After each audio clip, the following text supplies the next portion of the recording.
नक्षत्र।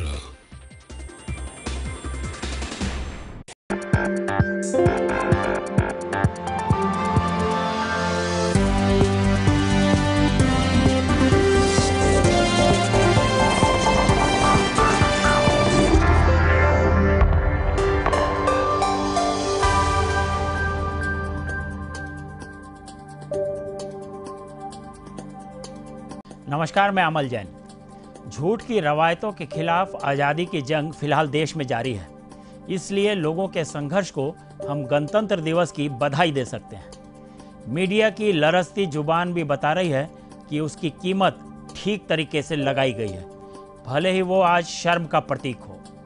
डरपोकों की जमात पैदा कर चुप्पियों की असंख्य मजबूरियां भी आप लिख सकते हैं। जापान में युवा कम है, इसलिए भारतीय जवानी के ख्वाब देख सकते हैं और फिर से एक बार आज़ादी के सपने भी बुन सकते हैं। लेकिन सपने बुनते वक्त इस बात का जरूर ख्याल रखिए कि हुजूर की नाक पे मक्खी नहीं बैठनी चाहिए। साथ ही इस बात का भी ध्यान रखें कि आप नेताओं और उसके विशाल काय तंत्र के प्रोपगंडा का हिस्सा नहीं बने। आप जन गण मन के अधिनायक हैं और भारत के भाग्य विधाता भी हैं। आप सरहद के रक्षक भी हैं, तो आप जमीन का सीना चीर कर अनाज उगाने वाले किसान भी। आपकी उंगलियां टेक्नोलॉजी पर थिरकते हुए नए कीर्तिमान भी गढ़ रही है और तरक्की के पायदान उत्तुंग शिखर को स्पर्श कर रहे हैं। यही गणतंत्र की सुंदरता है, यही लोकतंत्र की पराकाष्ठा है। फिर भी ठहराव निषिद्ध है, क्योंकि उसकी जीवंतता उसी की मानी जाएगी जिसकी रगों में रक्त बहेगा। मौका गणतंत्र दिवस का और शान से फहराए जाने वाले तिरंगे का उत्सव का है। इसलिए सलाम उन शहीदों को जो तिरंगे की आन बान और शान में फना हो गए। नमन उन किसानों को जो सूखी जमीन पर भी अनाज उगाने का जज्बा रखते हैं। साथ ही धिक्कार है उनको जो तिरंगे की शान में गुस्ताखियां कर गुलशन की भावनाओं को आहत कर रहे हैं। शर्मसार हैं उन पर जो सियासत में बैठकर अनर्गल फरमानों में झंडे की अस्मिता को लेकर सवाल खड़े करते रहते हैं। सिनेमा की स्क्रीन से निकलकर बाहर आते जन गण मन के शब्द जब अंतरंग में उतरते हैं तो देशभक्ति के जज्बातों से हम और आप जुड़ जाते हैं। वहीं कश्मीर में दो झंडों का प्रचलन नैतिकता की नीयत पर सवाल खड़े करता है। तिरंगा उनके लिए महज 3 रंगों के कपड़े का हिस्सा हो सकता है जो धर्म जाति की राजनीति का हिस्सा हैं, लेकिन हमारे लिए तिरंगा देश से जुड़ने के जज्बात का वो हिस्सा है जिसे देखने के बाद भारतीय होने का गौरवान्वय हमें महसूस होता है। तिरंगा हमारी जरूरत है, तिरंगा एहसास है आज़ादी का।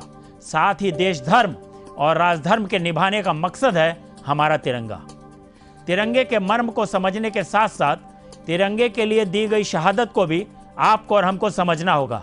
और आज जिनकी वजह से हम, आप और हमारी सीमाएं सुरक्षित हैं, उनके बलिदान की गौरव गाथा को भी ठीक से समझना होगा। बेशक गणतंत्र दिवस पर तिरंगा फहराने का रिवाज शुरू से रहा हो, लेकिन उसकी उपयोगिता के उन अंशों को भी जानना जरूरी है जिस वजह से वो राष्ट्रीय ध्वज कहलाता है। तो आइए देखते हैं राष्ट्र ध्वज और उसके मायने।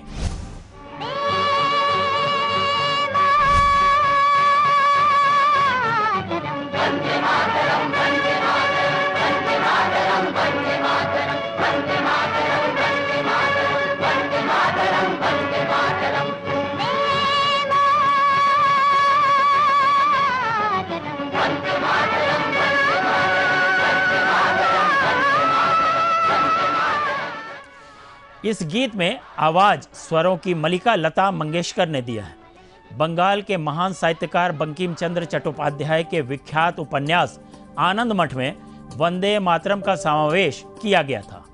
लेकिन इस गीत का जन्म आनंद मठ उपन्यास लिखने के पहले ही हो चुका था।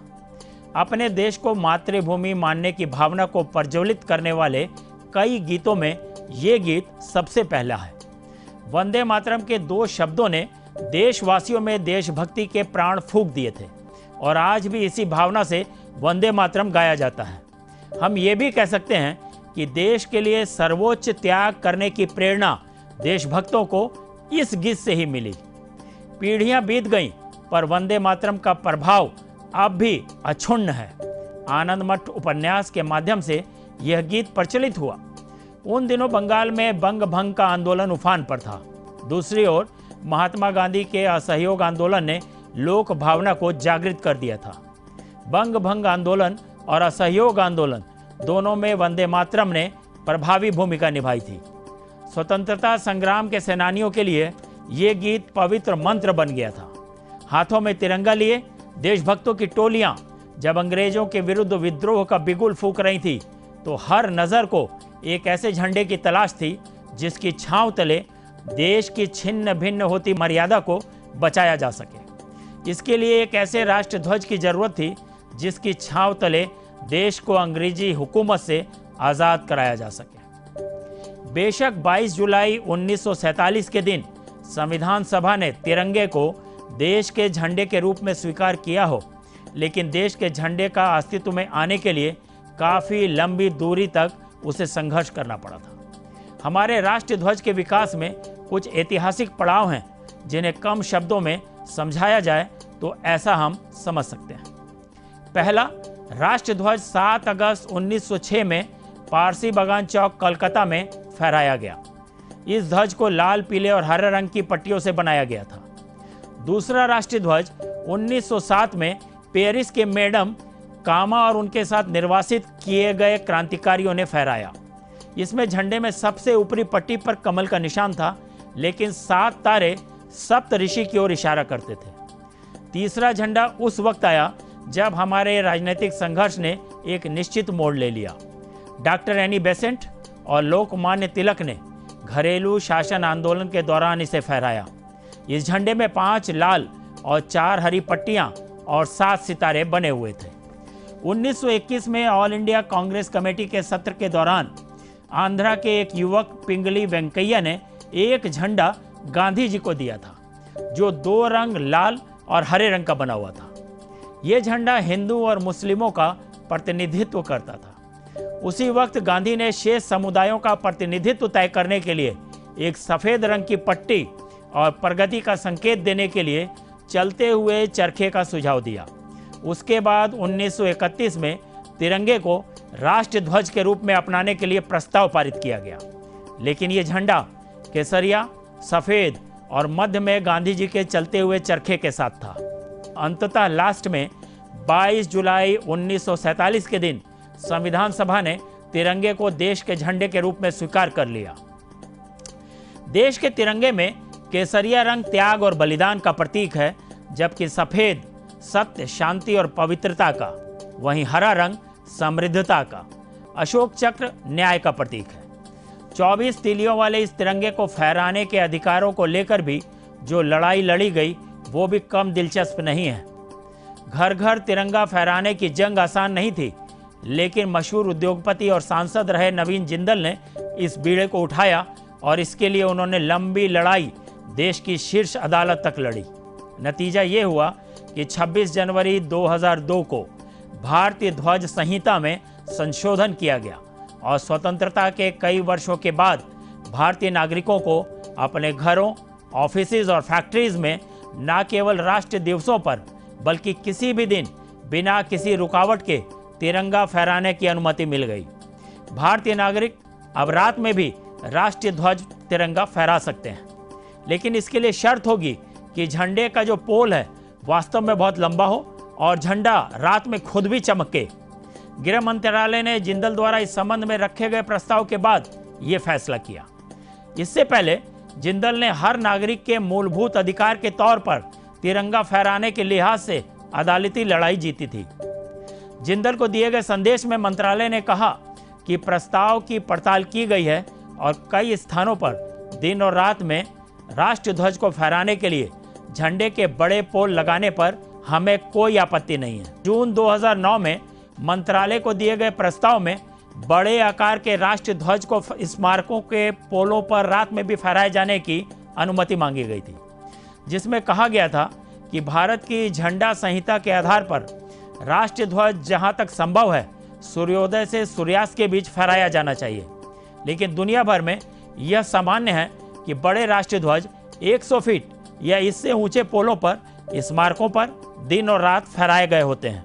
संहिता का तीसरा भाग केंद्र और राज्य सरकारों, उनके संगठनों एवं अभिकरणों द्वारा राष्ट्रीय ध्वज के प्रदर्शन के विषय में जानकारी देता है। वक्त हो चला है एक ब्रेक का। ब्रेक के बाद बताएंगे कि संविधान में किन किन लोगों के पार्थिव शरीर को तिरंगा नसीब हो सकता है। साथ ही झंडे के पौराणिक इतिहास को भी खंगालेंगे।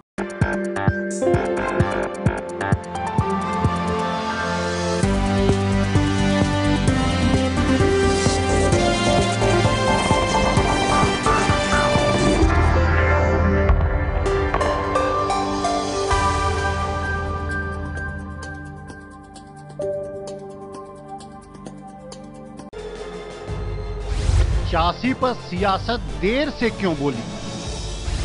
ओडिशा के नवीन की नीयत में क्या है खोट? अन्नदाताओं पर केंद्र की क्यों है खामोशी?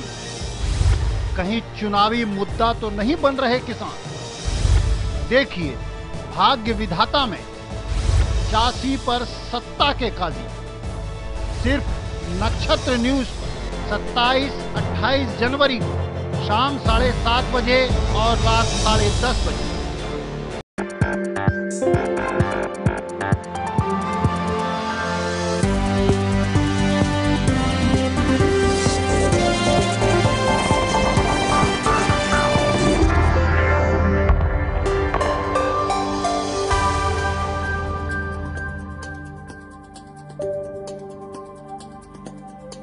ब्रेक के बाद आपका एक बार फिर स्वागत है।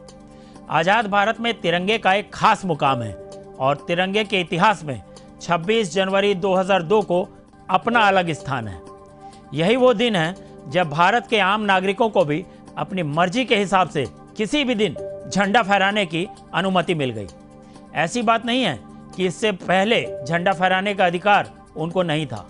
अधिकार तो था, लेकिन सिर्फ स्वतंत्रता दिवस और गणतंत्र दिवस पर झंडा फहराने का।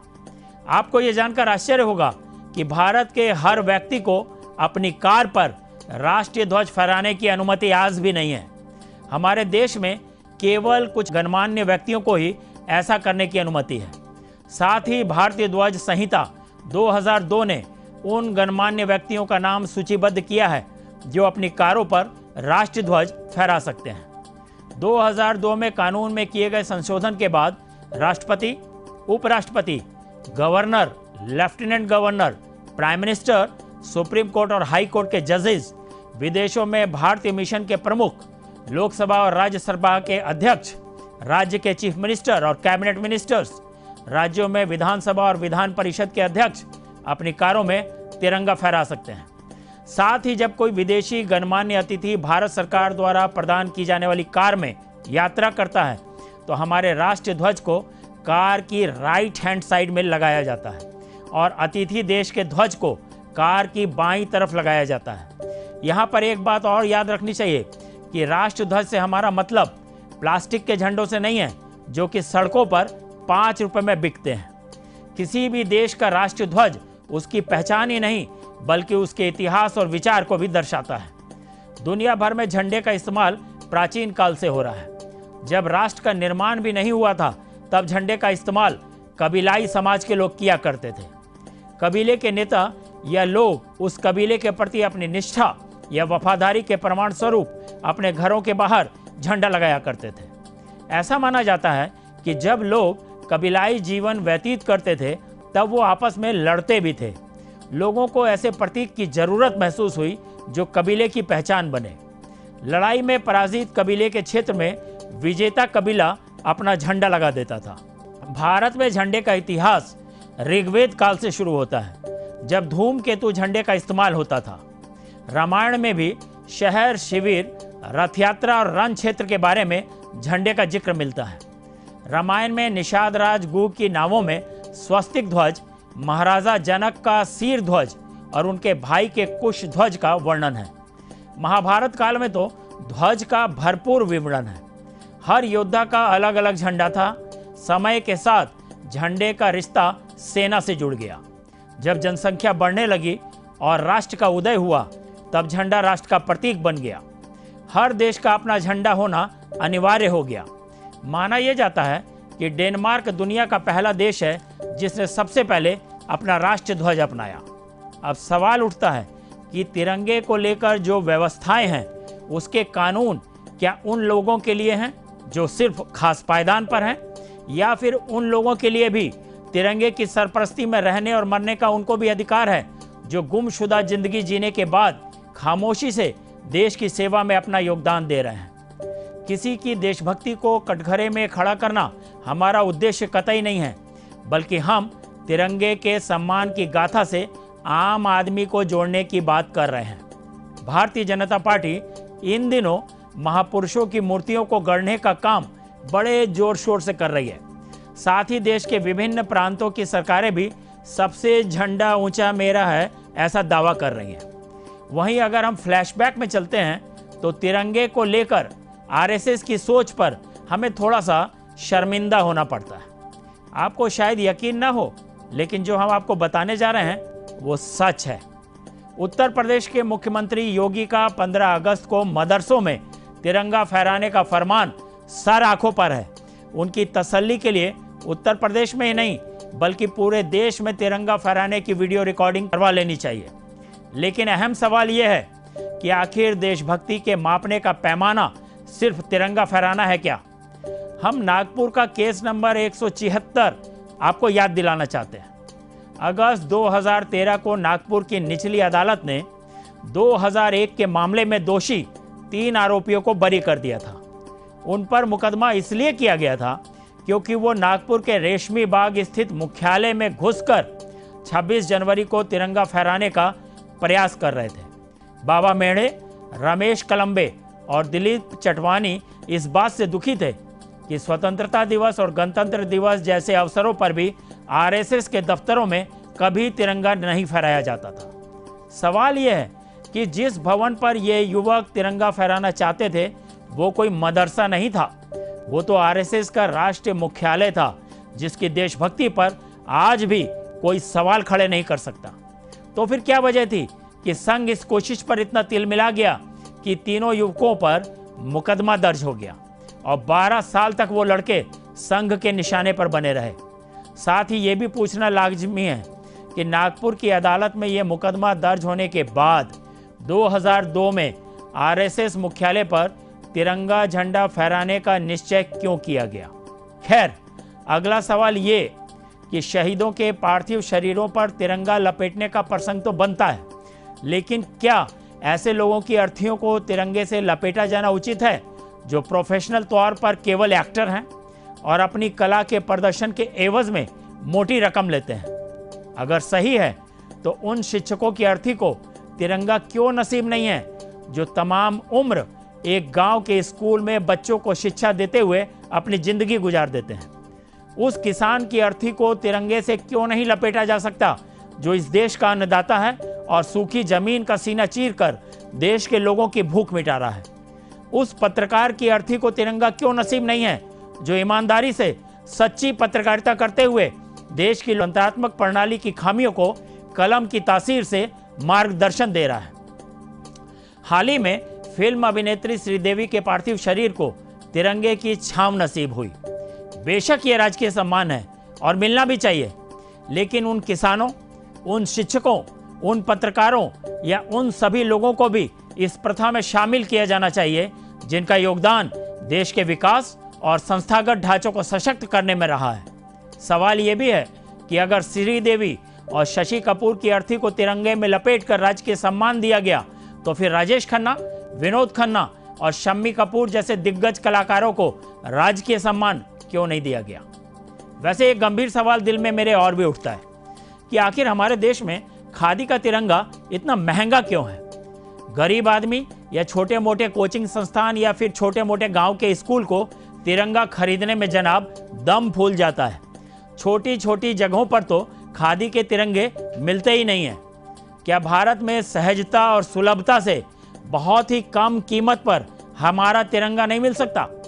क्या केंद्र की सरकार सब्सिडी की व्यवस्था करके देश के हर घर में तिरंगा नहीं पहुंचा सकती? एक योजना तो बना ही सकती है।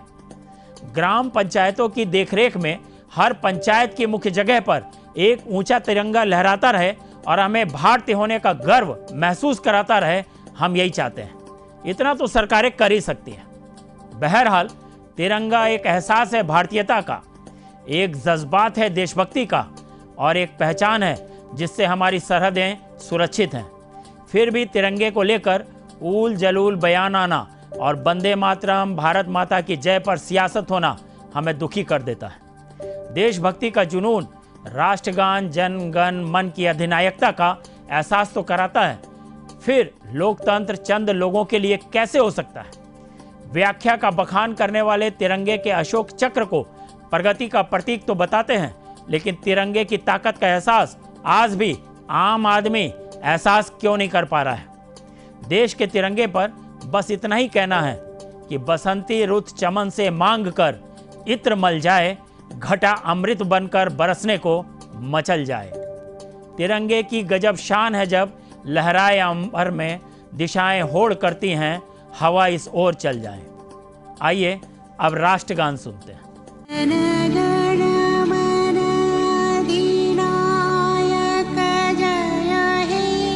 भारत भाग्य विधाता, पंजाब सिंध गुजरात मराठा, द्राविड़ उत्कल बंगा, विंध्य हिमाचल यमुना गंगा, उच्छल जलधि तरंग, तव शुभ नाम जाने, तब शुभ आशीष मांगे, गाहे तव जय गाथा, जन गण मंगल दायक जय हे, भारत भाग्य विधाता, जय हे, जय हे, जय हे, जय जय जय जय हे। आज भाग्य विधाता में इतना ही। आप सेहतमंद रहें और आने वाला कल आज से भी बेहतर हो। तब तक के लिए जय हिंद।